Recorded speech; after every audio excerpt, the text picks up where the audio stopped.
Hi everyone. இன்றைக்கி நம்ம ஒரு வித்தியாசமான இடத்துக்கு வந்திருக்கோம். ஆக்சுவலாக ஆஃப்ரிக்காவில் மட்டுமே பார்க்கக்கூடிய பேபாப் ட்ரீ அப்படின்னு சொல்லக்கூடிய ஒரு மரம் இருக்குது. அது நீங்கள் நெட்லலாம் கூட பார்த்துருப்பீங்க.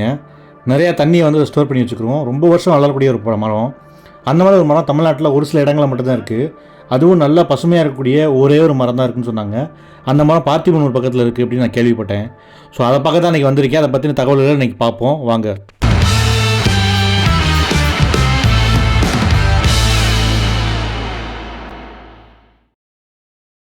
இடங்கள் நம்ம குதிரைகள் இறக்குமதி செஞ்சுக்கிட்டு இருக்கோம். அந்த மாதிரி குதிரைகளை இறக்குமதி செய்யும்போது அதுக்கான தீவனத்துக்கான தேவைக்காக ராமநாதபுரம் பகுதிகள் சுற்றிலும் இந்த மரங்கள் நடப்பட்டதாக சொல்லப்படுது. இப்போ அந்த மரங்கள் முற்றிலும் அழிக்கப்பட்டுருச்சு. இந்த மரங்கள் ஆஃப்ரிக்காவில் மடகாஸ்கர் பகுதிகளில் இது மாதிரியான இடங்களில் தான் அதிகமாக இருக்குன்னு சொல்கிறாங்க. 5 விதமான வகைகள் இந்த மரத்துக்கு இருக்குன்னு சொல்லி நான் கேள்விப்பட்டேன். அதில் ஒரு விதம் தான் இது. இது என்னென்னா குட்டை ரக மரம் அப்படின்னு சொல்கிறாங்க. இந்த மரத்துலேயுமே அதிகமான அளவு ஸ்டோரேஜ் வாட்டர்ஸ் இருக்கும். இது ரொம்ப பெரிய அளவில் பரப்பளவில் வளரக்கூடிய மரம் அப்படின்னு சொன்னாங்க. நேராக பார்க்கும்போது எனக்கே ரொம்ப ஆச்சரியமாக இருந்துச்சு. இந்த இடத்துல ஒரு கோயில் இருக்குது அப்படின்னு நான் கேள்விப்பட்டிருந்தேன். அதனால் அதுக்கேற்ற மாதிரி நான் ரெடியாகி வந்திருந்தேன். உள்ளே வந்ததுக்கப்புறம் பார்க்கும்போது அது ரொம்ப வருஷமாகவே ஒரு குலசாமியாக கும்பிட்டுருக்காங்க அப்படின்னு சொன்னாங்க. அதுக்கான பூசாரி பக்கத்து ஊரில் இருக்கிறதா நான் கேள்விப்பட்டேன். அவரை நான் காண்டாக்ட் பண்ண முடியல. பக்கத்தில் பார்த்ததுக்கப்புறம் சாமி கும்பிட்டுட்டு விபூதி பூசிட்டு அந்த மரத்தை சுற்றி நான் பார்த்தேன். இது இங்கே மட்டும் இல்லாமல் ஸ்ரீவில்லிபுத்தூரில் ஒரு மகளிர் கல்லூரிக்கு உள்ள அந்த கேம்பஸ்குள்ளே ஒரு பெரிய மரம் இருக்குது அப்படின்னு சொல்லி கேள்விப்பட்டேன் நான். அது இந்த மரத்துடைய இன்னொரு ரகம் அப்படின்னு நான் நெட்டில் பட்டிருந்ததை நான் படித்தேன். ஆக்சுவலாக தூரே எப்படியும் ஒரு வீடு அளவுக்கு இருக்கும். ஒரு சிங்கிள் பெட்ரூம் வீடு இருக்குல்ல, அந்த அளவுக்கு தூர் பெருசாக இருக்கும்.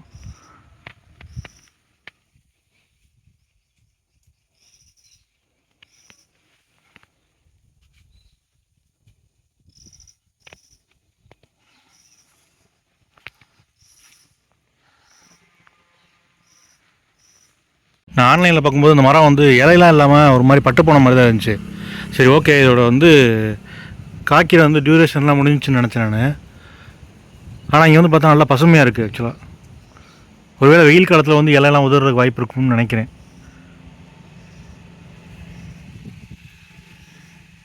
பாருங்களேன், இந்த மரம் வேர் இந்த இடத்துல பாருங்களேன். இந்த மரம் ஃபுல்லாகவே இப்படி தான் இருக்குது. இந்த மாதிரி ரவுண்டாக செம்ம பிரம்மாண்டமாக இருக்குது இந்த மரம்.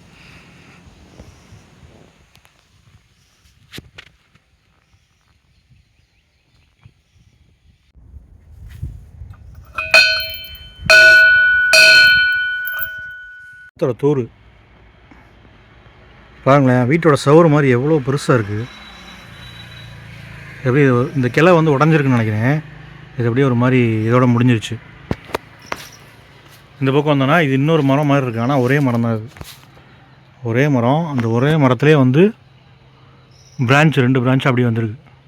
இதெல்லாம் உடஞ்சிருச்சு. இந்த வாதெல்லாம் அப்படியே உடஞ்சிருச்சு. இது கீழே இன்னொரு பிரான்ச்சு அப்படி கீழே தரையோடு இருக்குது. அப்படியே தரையோடு ஒட்டின மாதிரி.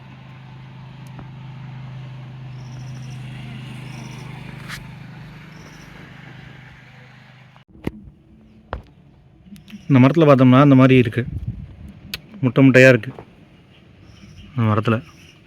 மரம் ஃபுல்லாகவே அந்த மாதிரி தான் இருக்குது, முட்டையாக. இது மரத்தோட நேச்சரே அப்படி தானே என்னென்னு தெரில.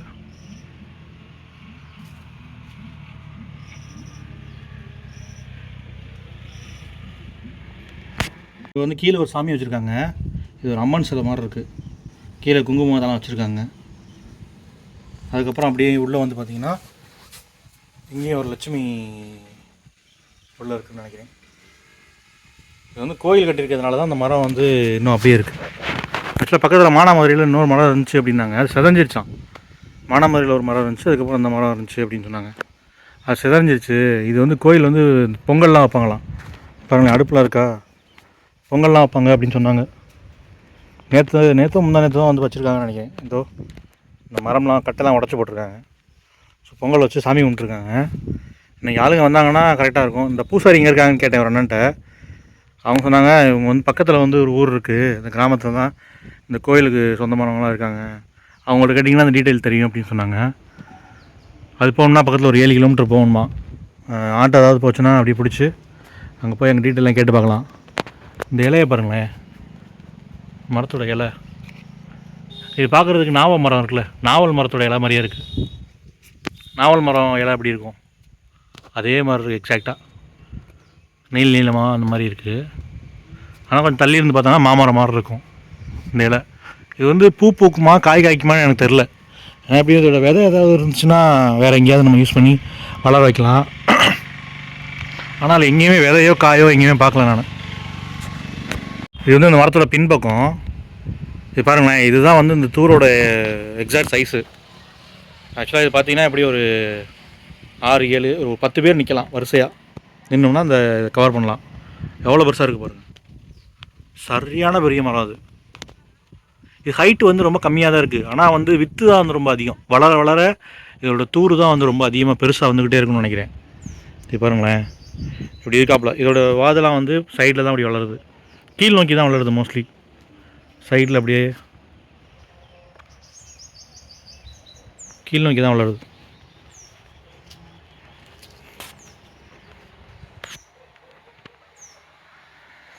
இதெல்லாம் பாருங்கள். ஆக்சுவலாக இதுக்குள்ளே வந்து டன் கணக்கில் தண்ணி இருக்குன்னு சொல்லியிருந்தாங்க. இது வந்து ஆஃப்ரிக்காவில் இருக்க மரம் தான். நீங்கள் நெட்டில் போட்டிங்கன்னா நிறைய டீட்டெயில்ஸ் வரும். பேபப் ட்ரீன்னு சொல்லிட்டு இப்போ தமிழ் ட்ரக்கில் கூட வந்து ஒரு வீடியோ போட்டிருந்தார் இந்த ட்ரீயை பற்றி. இந்த ட்ரீக்காண்டியே அவர் போயிருப்பார். ஸோ அது வந்து ஆஃப்ரிக்காவில் இந்த மெடகாஸ்கர் அங்கெல்லாம் இருக்குதுன்னு சொன்னாங்க. அதில் வந்து ஒரு ரகம் தான் இது. இப்போ எப்படி பனை மரத்தில் வந்து நிறைய ரகம் இருக்குது, அது மாதிரி அந்த பேபப் ட்ரீயோட ஒரு ரகம் அது. நம்ம ஊரில் பெருமரம்னு சொன்னாவே நிறைய பேருக்கு தெரியுது. இங்கே இன்னொன்று ஸ்ரீவில்லிபுத்தூரில் இதே மாதிரி ஒரு மரம் இருக்குது அப்படின்னு சொல்லி நான் கேள்விப்பட்டேன். அது முடிஞ்சால் அங்கே போய் பார்க்கலாம். அது வந்து ஒரு ஸ்கூல் இருக்குது, கேர்ள்ஸ் ஹை ஸ்கூலில் வந்து உள்ளே வச்சுருக்காங்க அப்படின்னு சொல்லி சொன்னாங்க. சுற்றி நடந்து வர்றதுக்கே கொஞ்சம் டைம் ஆகிடும் எப்படியும். கீழே பாருங்களேன், வேர்லாம் வந்து அப்படியே வந்து மண்ணுக்கு வெளியிலே வந்து முளைச்சிருக்கு. எனக்கு தெரிஞ்சு வந்து நிறையா ப்ரீத் பண்ணணும்னு நினைக்கிறேன். அதனால தான் மண்ணுக்குள்ளே நிறையா இல்லாமல் வெளியிலலாம் வேர் வந்து மாலை மரம் மாதிரி பாருங்கள் குகை மாதிரிலாம் இருக்குது. எனக்கு இதை பார்த்தோன்னா என்ன தோணுச்சுன்னா, இந்த ஆதி மனுஷங்கள்லாம் இருப்பாங்கள்ல, அவங்களாம் வாழ்கிற வீடு இருக்குது தெரியுமா, அது மாதிரி தான் எனக்கு தோணுச்சு இதை பார்க்கும்போது. இதுதான் அந்த மரத்தோட ஃபுல் வியூ. ஆக்சுவலாக மரத்தில் வந்து ஒரு 20 மீட்டர் தள்ளி நின்று எடுக்கிறேன். இது வைட் ஆங்கிள் கேமரா, அப்படியுமே நல்லா கவர் பண்ண முடியல. இது அப்படியே பக்கத்தில் போகலாம். இது ஃபோட்டோவில் பார்க்கும்போது கொஞ்சம் சின்னதாக மாதிரி இருந்துச்சு, ஆனால் நேரில் பார்க்கும்போது பயங்கர பிரம்மாண்டமாக இருக்குது. ஆக்சுவலாக இங்கே நடக்கும்போது பார்த்து நடக்கணும். வெறும் செடி சத்தையாக கிடக்கு பாருங்களேன். இது செம பெருசு ஆக்சுவலாக அந்த மரம்.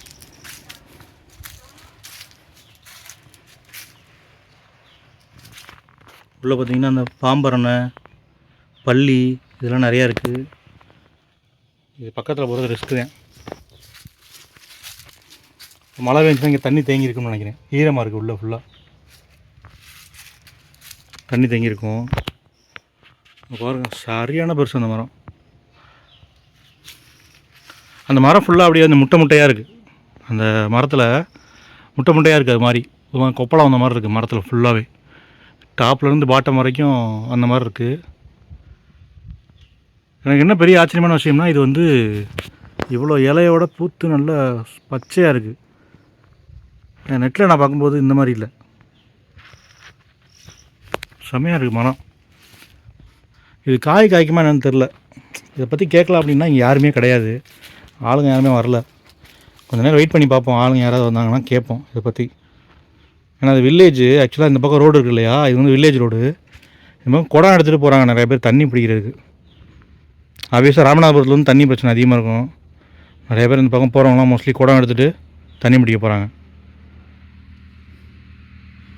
பைக்கு நிறையா போகுது, அவ்வளோதான். பஸ்ஸு நான் அது வரைக்கும் வந்து பார்த்ததில்ல, ரேராக தான் வரும்னு நினைக்கிறேன் பஸ்ஸு. இங்கே வந்து ஒரு கோயில் வச்சு இது சாமி கும்பிட்றதுனால இந்த மரம் இன்னும் அப்படியே மெயின்டைன் பண்ணிகிட்டு இருக்காங்கன்னு நினைக்கிறேன். அது நல்ல விஷயந்தான். இங்கே வந்து ஒரு சூலாயுதம் இருக்குது. வந்தோன்னே சாமி கும்பிட்டேன் நான். இங்கே நேர்த்திக்கடனுக்கு வந்து கட்டியிருக்காங்க, இங்கே காப்பு கட்டியிருக்காங்க மரத்தில் நிறையா பேர். அதுக்கப்புறம் மேலே பார்த்தீங்கன்னா மணிலாம் கட்டியிருப்பாங்க, மேலே மணி கட்டியிருக்காங்க. அப்புறம் சங்கிலி வந்து உள்ளே கட்டி இது இந்த மாதிரி சங்கிலிலாம் கட்டியிருக்காங்க. அதுக்கு என்ன ரீசன் தெரில, ஏதாவது வேண்டுதலாக இருக்கும் இந்த கோயிலில். சங்கிலி கட்டியிருக்காங்க, சங்கிலி நிறையா இருக்குது. சங்கிலி கட்டியிருக்காங்க, மணி வந்து கட்டியிருக்காங்க. மணி வந்து மோஸ்ட்லி நம்ம காவல் தெய்வம் இந்த குலசாமி கோயிலெலாம் கட்டுவாங்க நம்மளுங்க தமிழர்கள் எல்லாருமே. ஸோ அந்த மாதிரி தான் இருக்குது. இங்கேயும் 2 மணி இருக்குது. இது ஒரு கம்மாய்க்குள்ளே இருக்குது. நீங்கள் கூகுள் மேப்பில் பார்த்தீங்கன்னா தண்ணி இருக்கிற மாதிரி காமிக்கும். இது ஒரு கம்மாய்க்குள்ளே இருக்குது. இது கம்மாயோட கரை தான். இதெல்லாம் வந்து கம்மாயோட கரை. இதுக்குள்ளே இறங்கி போனோம்னா கம்மா வரும். அந்த கம்மா தாண்டி போனோம்னா அந்த ஊர் இருக்குது. இந்த கோயில் சாமி கும்பிட்றவங்க வந்து அந்த ஊரில் தான் இருக்காங்க. அவங்கள போய் கேட்டிங்கன்னா அந்த டீட்டெயிலாம் சொல்லுவாங்க அப்படின்னு சொன்னார் ஒரு அண்ணன். ஆனால் இதுக்குள்ளே போக முடியாது, இந்த ரோடு வந்து சுற்றி தான் போகணும் அப்படின்னு சொன்னார். இந்த ரோடு இருக்கு இல்லையா, இப்போ நம்ம அந்த வழியிலே போயிட்டு ஒரு 7 கிலோமீட்டர் இருக்குது. சுற்றி போனீங்கன்னா அவங்க வந்து அவங்கள பார்க்கலாம் அப்படின்னாங்க. நான் சரி ஃபோன் நம்பர் இங்கே ஏதாவது இருக்கும் எழுதி வச்சுருப்பாங்க அப்படின்ட்டு பார்த்தேன். பட் அந்த மாதிரி எதுவுமே இல்லை. மோஸ்ட்லி இங்கெல்லாம் பூசாரி இருந்தாங்க அப்படின்னா நம்ம சின்ன சின்ன கோயிலெலாம் அவங்க ஃபோன் நம்பர் எழுதி வச்சுருப்பாங்க. பட் இங்கே இல்லை எதுவும்.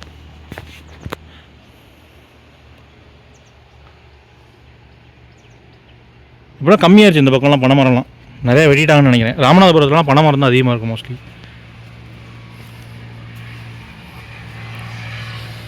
இது அப்படியே ஒரு சுற்றி ரவுண்டு வருவோம். இது நடந்து வந்தாலே எப்படியும் ஒரு நிமிஷம் ஆகிடும். செம பெருசு அந்தளவுக்கு. இதான் அந்த தூர். சுற்றி நடந்து வரேன் நான்.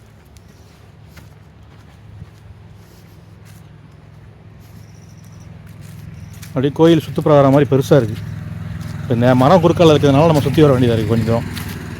இல்லைன்னா அந்த மரத்தை ஒட்டியே நடந்து வரலாம்.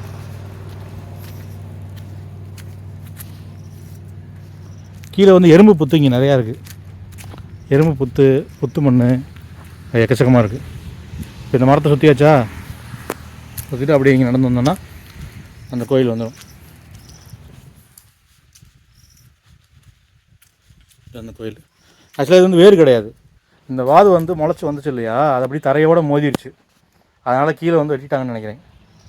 ஸோ இது வந்து பார்க்குறதுக்கு வேறு முளைச்சி வந்த மாதிரி இருக்கு இல்லையா. நான் பார்த்ததே இல்லை இந்த மாதிரி, என் லைஃப்பில் இந்த மாதிரி ஒரு மரத்தை பார்த்ததே இல்லை.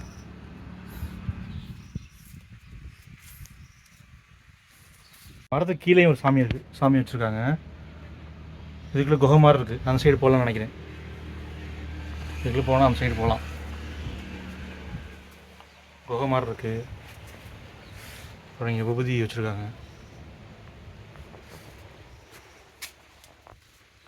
நிறையா பேர் தான் எழுதி வச்சுருக்காங்க. ஏதாவது ஃபோன் நம்பராக எழுதி இருந்தால் கான்டாக்ட் பண்ணி கேட்கலாம். இந்த இடத்தோட லொக்கேஷன் வந்து நான் டிஸ்கிரிப்ஷனில் போடுறேன். கண்டிப்பாக நீங்களும் இந்த சைடு வந்தீங்கன்னா நீங்கள் பார்த்துட்டு போங்க. அது மட்டும் இல்லாமல் நம்ம சேனலில் இருக்கக்கூடிய வீடியோஸ்லாம் நீங்கள் பிடிச்சிருந்துச்சோம்னா கண்டிப்பாக சப்ஸ்கிரைப் பண்ணி சப்போர்ட் பண்ணுங்கள். நான் நிறையா இந்த மாதிரி ட்ராவல் பண்ணலான்னு ஐடியாவில் இருக்கேன். நெக்ஸ்ட் வீக் கூட நான் வெளியில் அதர் ஸ்டேட்லாம் போகணுன்னு ஐடியாவில் இருக்கேன். நீங்கள் சப்போர்ட் பண்ணி சப்ஸ்கிரைப் பண்ணிங்கன்னா எனக்கு ரொம்ப என்கரேஜாக இருக்கும். கண்டிப்பாக நீங்கள் யூடியூப் பாண்டி சேனலை சப்ஸ்கிரைப் பண்ணுங்கள். வீடியோவை உங்கள் ஃப்ரெண்ட்ஸுக்கு ஷேர் பண்ணுங்கள்.